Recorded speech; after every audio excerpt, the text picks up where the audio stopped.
Bienvenue sur Bonjour America, je suis Audrey Mazins et voici l'actualité du jour. Le Kremlin perd un précieux allié.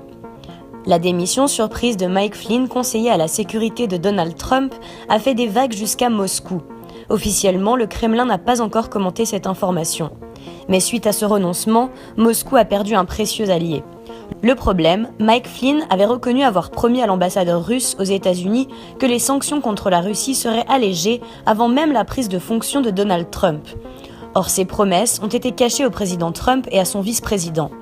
Ces discussions téléphoniques étaient potentiellement illégales, indiquent le Washington Post et le New York Times. La démission de Mike Flynn continue un nouveau revers pour Donald Trump, 3 jours seulement après l'entrée en fonction de son conseiller à la sécurité.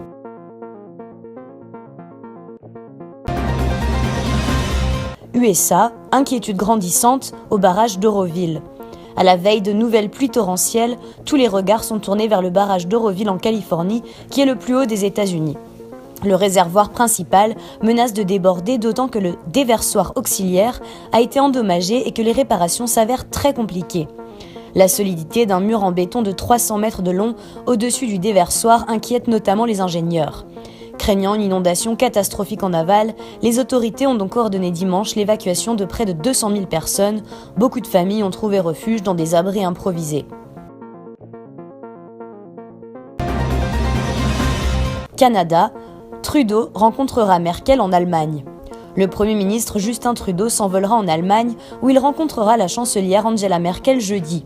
Trudeau et Merkel tiennent des discours similaires sur de nombreux enjeux, allant de l'importance des partenariats économiques à l'accueil des réfugiés.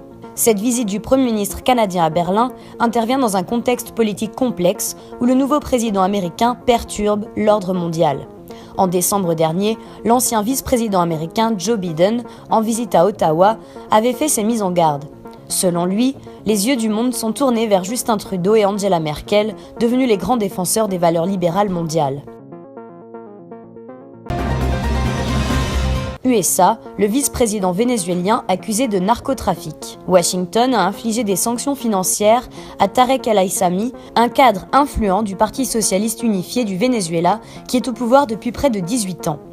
Selon l'enquête menée par les États-Unis, ce Vénézuélien d'origine syro-libanaise aurait facilité la livraison de narcotiques grâce à la mainmise qu'il avait sur les ports et les aéroports du pays. En plus des sanctions financières, El Aissami est également visé par le gel de ses avoirs éventuels aux États-Unis et l'interdiction de tout échange commercial via le système financier américain. Ces sanctions contre le numéro 2 du pays vont encore envenimer les relations entre Washington et Caracas, qui se sont tendues après l'arrivée au pouvoir en 1999 de Chavez.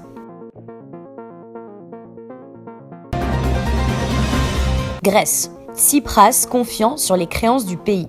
Devant le comité central de son parti, Syriza, Alexis Tsipras a haussé le ton contre le FMI et l'Allemagne.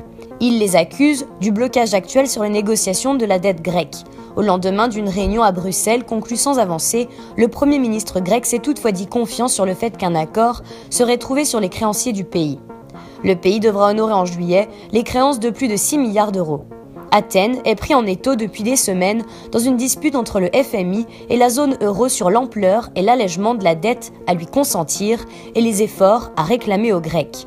Le sujet sera sur la table des ministres des Finances de la zone euro lors d'une réunion le 20 février prochain.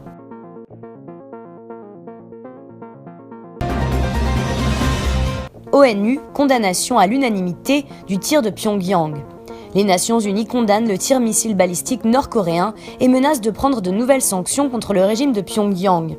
Même la Chine, principal allié de la Corée du Nord, a voté hier la résolution condamnant le tir effectué dimanche qui a atterri en mer du Japon.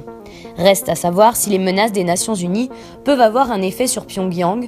Depuis le premier essai nord-coréen en 2006, l'ONU a maintes fois interdit à la Corée du Nord de mener tout programme nucléaire ou balistique sans grand succès. Les 6 volets de sanctions qui ont suivi n'ont pas dissuadé le régime de poursuivre ses essais.